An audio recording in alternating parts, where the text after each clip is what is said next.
So, my best friend, she wanted to have her wedding on my property. So I said okay, until she does this, which made me change my mind.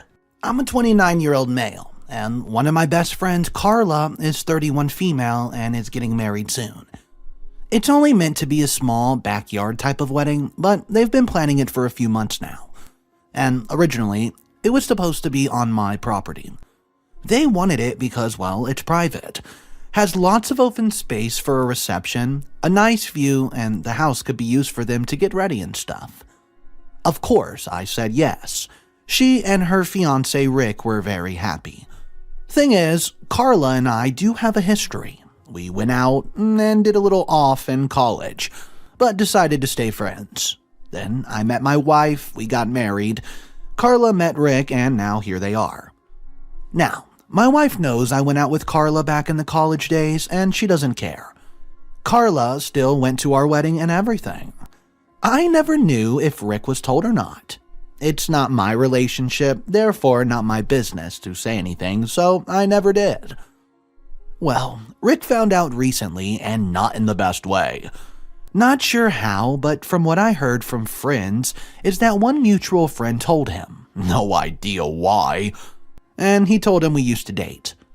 Not only that, but apparently, Carla said a couple years ago she was still in love with me, when she was already dating Rick. Don't have actual confirmation if that's exactly what she was told.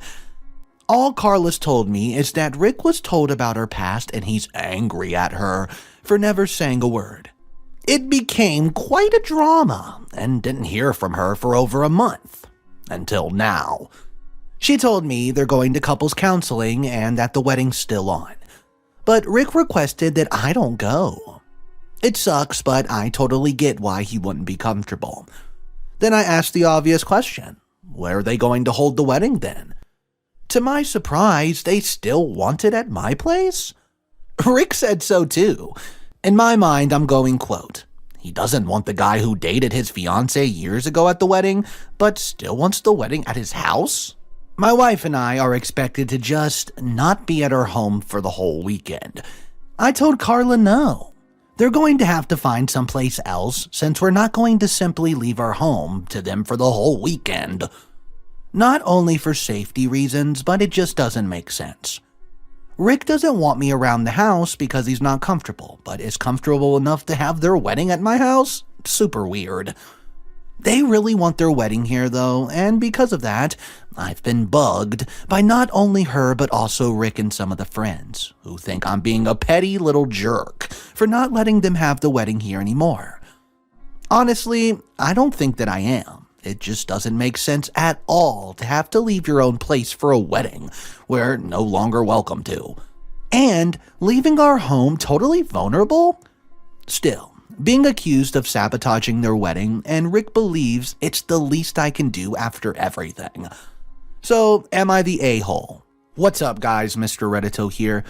So there's an update for this story that we're going to check out, but if you haven't subscribed to the new third channel, Mr. Reddito Office Dramas, you can find the link to do that in the description below. Here's your update. Some stuff has happened recently, and many of you have wanted an update on this. Appreciate the reassurance and understanding my decision when seems that many in this situation didn't. I remained firm in my decision about not letting them use my property for the wedding, even if they change their mind about inviting us, which honestly, I don't care about anymore. Rick's family, thanks to him, got a hold of my cell phone number, so that was more people I had to deal with. I put my foot down with Rick just a few days ago and told him directly that I will go to the police and press charges for harassment. I have all the text and calls documented. Also, had a very long talk with Carla about everything going on. She apologized for it all and she knows it's her own fault. Well, she decided to be the one to call things off in the end. Some of my friends still seem to think it's my fault and I'm taking some distance from them for a while. And also from Carla after getting some confirmation on a few things that I needed to know. Whole thing's a mess. I'm only glad in the end I did not give it into their demands, and the constant bugging has stopped. It was still a huge headache over the last few days, and not the kind of drama I want in my life. Thank you to everyone who made me feel supported. It helped a lot not feeling like the only person, aside from my wife, who thought their demand was insane and inappropriate. I have an exciting surprise to tell you guys today. Well, actually, let me show you. Have you ever been at work and the lunch thief strikes again from the fridge? Or had that stupid coworker make you miss another deadline? Or even the nerve of someone else getting a promotion instead of you? Well, don't feel bad. This happens to a lot of people. So many, in fact, that Mr. Reddito is launching his third channel on the brand. And today I present you with Mr. Reddito Office Drama, a complete daily adventure with some of the most gossip-rich drama that happens at the daily workplace. This is not something you'll want to miss. Make sure to press the link below and subscribe to Mr. Reddito's brand new channel, and I'll see you there. Okay, so OP actually responded to one of the questions, and he said this. We had a talk about that too, and she confirmed that at least part of her very much still was in love with me. That's the main reason why I'm taking some distance from her. I don't think it would be healthy, or otherwise, to continue our friendship if it's been so many years already since we ended things. I'm sad, of course, that I'm losing my best friend. But for now, I just want some space. So guys, let me know. How would you have gone about handling this situation if you were in OP's shoes? I think OP handled it the best he could. But let me hear your opinions, drop them down below. The next story we're looking at is, would I be the a-hole for threatening to disinvite my parents from my wedding for their behavior regarding my autistic soon-to-be niece? I'm getting married next year, and we want my fiancée's 6-year-old niece to be our flower girl. She is autistic, and when she's excited or there's a lot going on, she often fidgets, chews on things, flaps her hands, picks at things, and jumps. She also occasionally makes humming and pooping noises. She doesn't have a huge problem with social situations, and her parents and therapist are confident she won't get overwhelmed. She's extremely excited for the wedding and for being the flower girl. Every time when we see her, she talks about it. When my family met her for the first time, my parents took me aside and quietly suggested she might be overwhelmed by the wedding, and we should reconsider her being a flower girl, or even attending at all.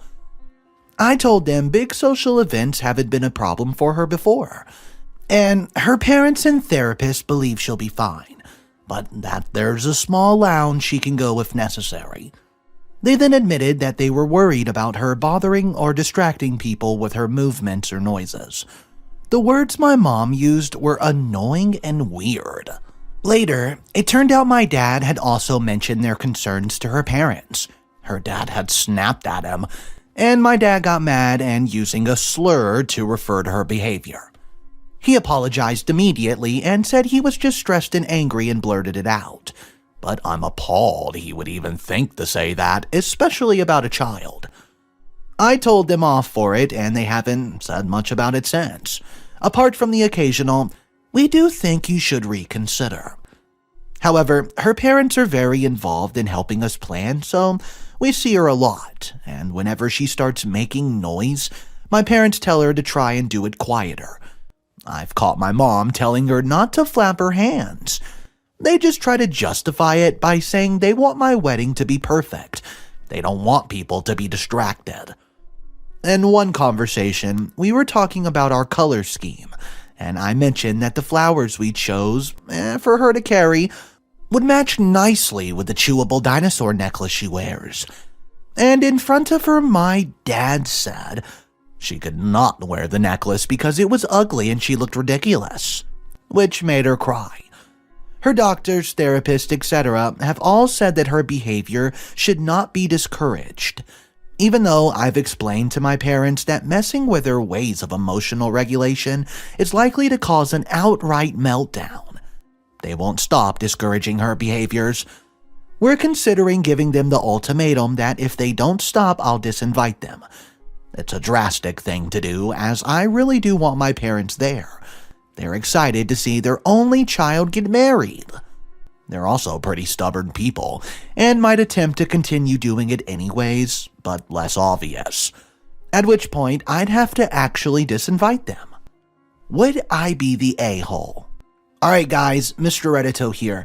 I managed to find the update for this story in the comment section. It took a lot of scrolling to find this one, but let's jump into it. First, a couple clarifications.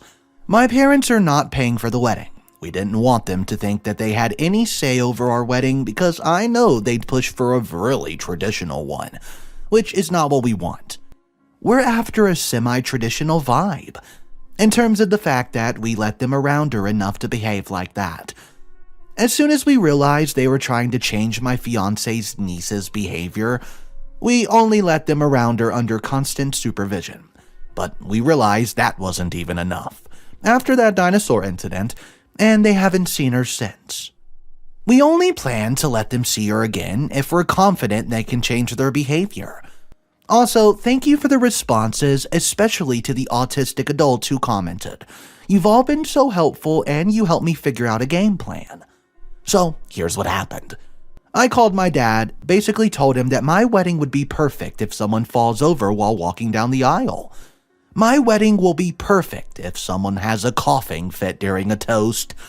My wedding will be perfect if my niece-to-be flaps her way down the aisle and hums through my vows. My wedding will not be perfect if my parents decide to bully an autistic child. I said they know there will be other children there, and the fact that they're only picking on her shows me they don't care if kids cause distractions. They care if those distractions are obviously autistic and quote-unquote not normal. I said I'm taking this extremely serious and that they'd make me feel ashamed to be their daughter, and the way they're treating this child is not only against medical advice, it's cruel. Someone in here mentioned it was like asking a person not to smile, so I used that analogy. I asked him if he thought he could go my entire wedding without smiling once, and how would he feel if every time he smiled, someone told him to stop because it was embarrassing. I let him know that if I thought their presence at my wedding would be harmful to my to-be niece, they would not be welcomed at my wedding because I don't want people who can't be kind to children there. I said I expected them to apologize to her parents and to her, and to tell her that they were wrong to discourage her stems, and I said they would need to show that they changed their behavior if they wanted to be included at my wedding, which would include being actively positive towards her about her stems. I said if he had any questions about stemming, I could try and answer them, or ask my soon-to-be sibling-in-law. He apologized profusely to me, and he really did seem embarrassed. He said he would apologize and get Mom to apologize too, and that if it was what I wanted for my wedding, they would be positive about her stemming. My mom texted me an apology afterwards and also promised to be nice about the stemming. We're going to monitor their behavior around her just to make sure. My niece-to-be parents have unfortunately noticed she's been tucking her necklace under her shirt since my dad's comment, which is heartbreaking, and I'm furious he got to her like that. So we've offered different colored chewable dinosaur necklaces for her parents. My fiancé, my fiancé's other siblings, her grandparents, and I to wear around her, especially in public, so she can see there's nothing embarrassing about wearing one. We also ordered a couple of spares, and I'm going to strongly encourage my parents to wear them, at least once in front of her, because they're the ones who did the damage. So the main argument for this one in the comment section, it was saying the reason that they're not the a-hole. So, not the a-hole.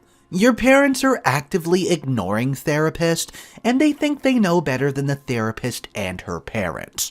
They were actively harmful to the child, as you mentioned, discouraging her emotional regulation. So, guys, I have to agree with that. The parents are definitely overbearing on this one. Let me know your thoughts on it.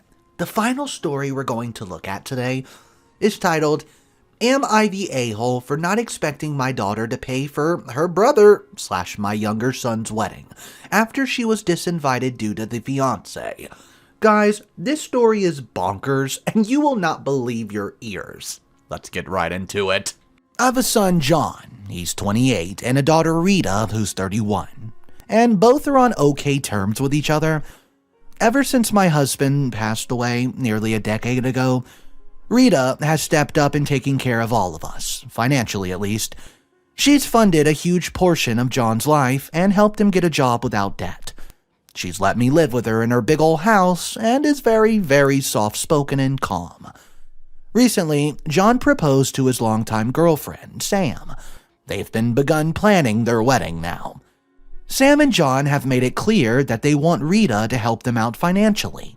Again, as they're saving up for a house and a future child.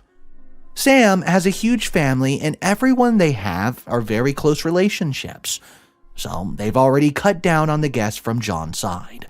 Neither I nor Rita care about this, but recently, one of Sam's long-lost childhood friends informed them that she'll be in town during the wedding, so they had to remove one guest because of the venue's rules. And that person was Rita.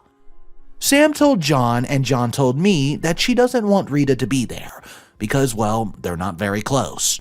And quote, she can always see the couple sometime somewhere else.